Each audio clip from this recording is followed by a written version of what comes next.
which is not surprising.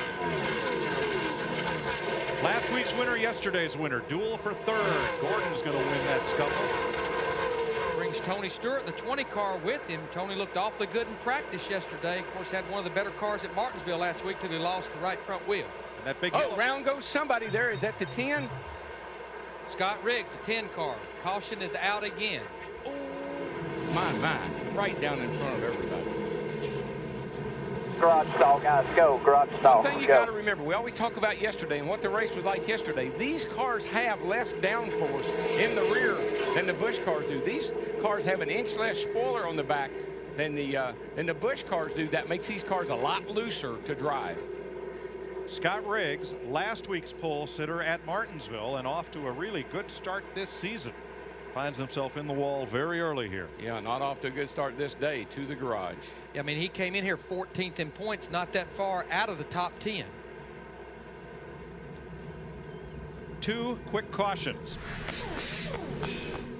Watch the number 10 up high. I've seen all weekend long, these Cup cars do not like to get high in entering the turn. They seem to like to enter low and slip up, but they don't like going in on the outside like that high. Darryl, the minute he's turned that thing down into turn 3, you could see the back end come out.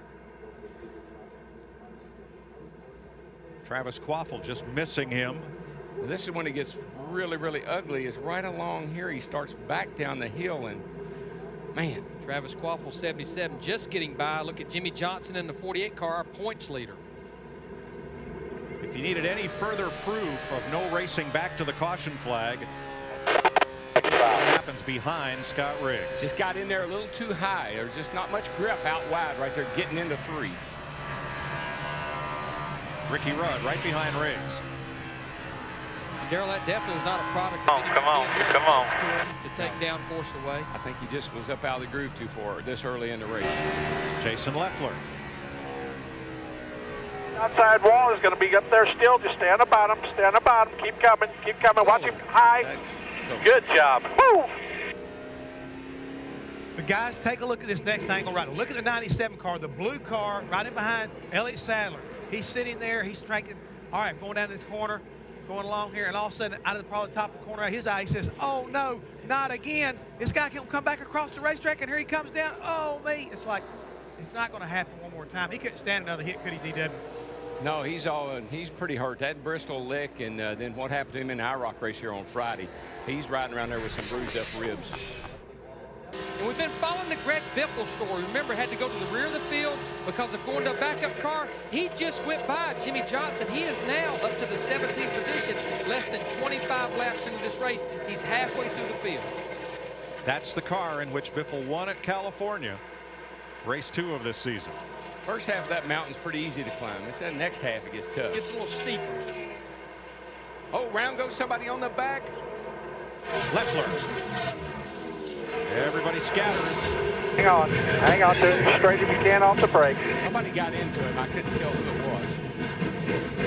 I think it was that pedaling off the 2 over there deal again. This will definitely be, I think, the caution that cars like Ryan Newman, Jeff Gordon were looking for. Now that we're getting close to halfway through a run, their cars were not driving very good, and they were going backwards. I'm hearing we might see a driver change in this little hot rod here before too long.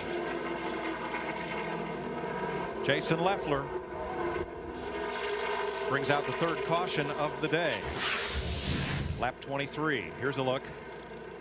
Oh, He may have got a little help from Robby Gordon in the 7 car. Looked like he was a little free anyhow, and then, of course, Robby in the throttle. What we see over there is, and it is hard to tell from just watching it, is guys are having to lift a little bit because they get to pushing off that turn. When they do, if somebody's right up on your back bumper, they just can't slow down that quickly. You hear him playing with the throttle? Playing with the throttle, the guy behind you is wide open. He's going to hit you. Hang on to it straight if you can off the brake. He almost saved it from the inside wall. pits are open. Here they come, Matt. Jimmy Johnson made 2 pit stops under that caution, Dick. One of them was really, really long, Mike, and both pit stops were for the same reason. The car had been very tight, and they tried to pull the spring rubbers out of the left rear. They wouldn't pull. This is the handle that was on one of those spring rubbers, this guy with the green on it, and this is what's left of one of those spring rubbers.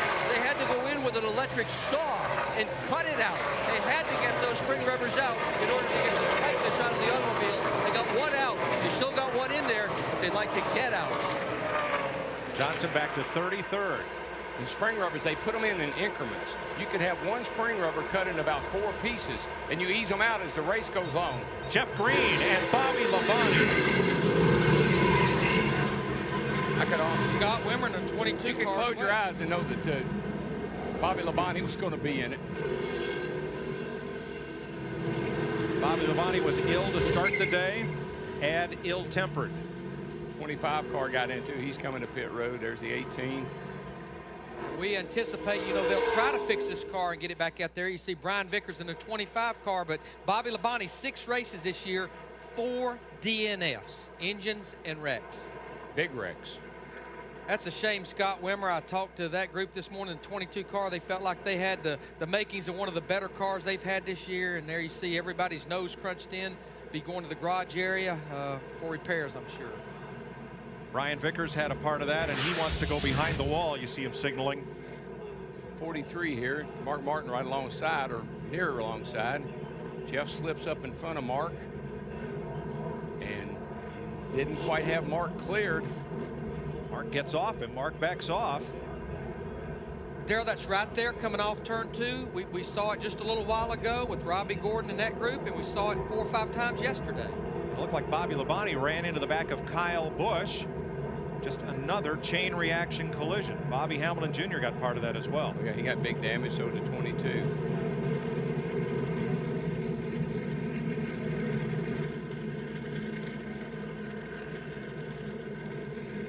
Carl Edwards and Robby Gordon just squeaked through. And you know, you can look at it and you can say, well, why didn't Mark back off? That's a point over there where there's nothing you can do. That guy in the 43, Jeff Green, he probably had to pedal it a little bit. Mark got into him. I said Carl Edwards. Actually, that was Casey Mears who just slipped through there in the green car. You could see Mark pedal it just a bit to try to let Green straighten himself out, but do that, Darrell, don't you risk getting hit. You're already free right there anyway as you come off that corner, and so a little bitty bump like Mark gave to Jeff Green sends him around. Darrell, NASCAR's rules don't allow for a substitute driver to start the race. If you don't start the race, you don't get any points. It's tough for Kurt Busch to drive hurt, but wouldn't it be tougher for him to let down his team and let somebody else run that car? Well, it's always been a huge debate, Mike, about whether, you know, a driver could have a substitute driver or trouble. Oh, got a car around back. Robby Gordon pounds the wall pretty hard coming off turn 2 and tears the back end off of his Yeah, Chevy. boy, I hate that. That is the 8th caution of the day, coming at lap 240. Having a pretty good run. He was only 1 lap down. Pretty good day for that team that struggled so much. That'll be the break, though, Dale Jarrett, the 88 car, the UPS car, was looking for, because he was the first car a lap down. He will get the free pass. Didn't see what happened to Jeff Gordon, or rather to Robby Gordon, but that was a pretty hard hit. Again, it's off turn 2 over there. You can see him up high. He just got loose there. He's all by himself. Backs it in the fence. Parts flying, springs coming out. And he was having a decent run. He was just 1 lap down, running up in the top 22, 23 cars. What I saw that I liked there was he never stopped driving it. You could see those wheels pulling forward. He was digging to get that car straightened out so it wouldn't spin back up in front of traffic. Kasey Kahne has crashed hard coming out of turn 4. Yeah, all by itself, Mike. You don't want to run back in. That is the 9th caution of the day. He was pretty good right there. I'm still just a tad tight. I believe that's Casey Mears. Lap 271, Kasey Kahne coming off turn 4 by himself. No other cars involved. But Darrell, that's a hard hit. It was really hard, and it's all on the left rear there. But I was watching him, and it just looked like, I'm not sure if something happened to the car or not. I know it spun all by itself. We'd got the report that he was not very happy with the way that car was driving. He's been complaining about vibrations in that car all day long. You look up the top of the screen, you'll see him.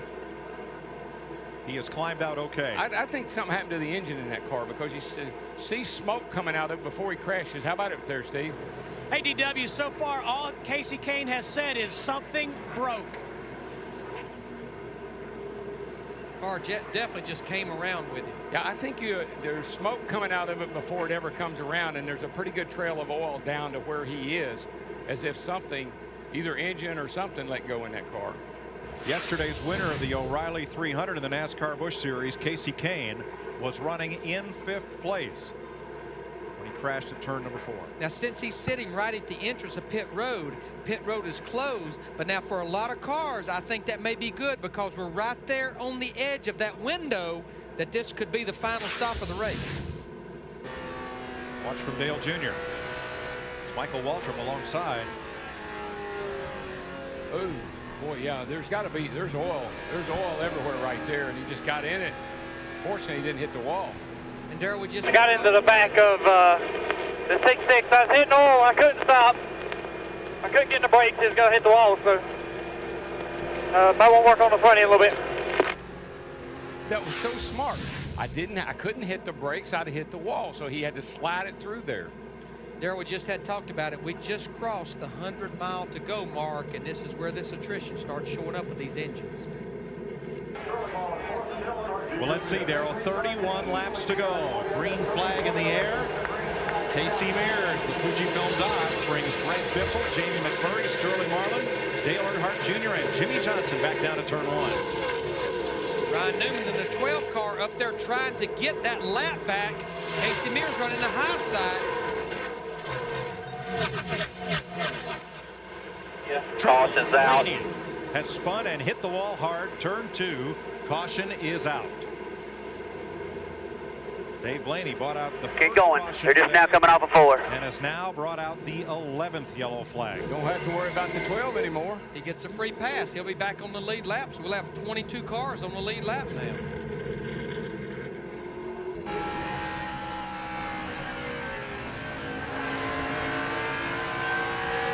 Darrell looked a little like Blaney might have been loose going in the corner and then might have gotten contact from Matt Kenseth. Probably made some sort of an air pressure adjustment, thinking about a little short run here, not that many laps, and things spun around on him.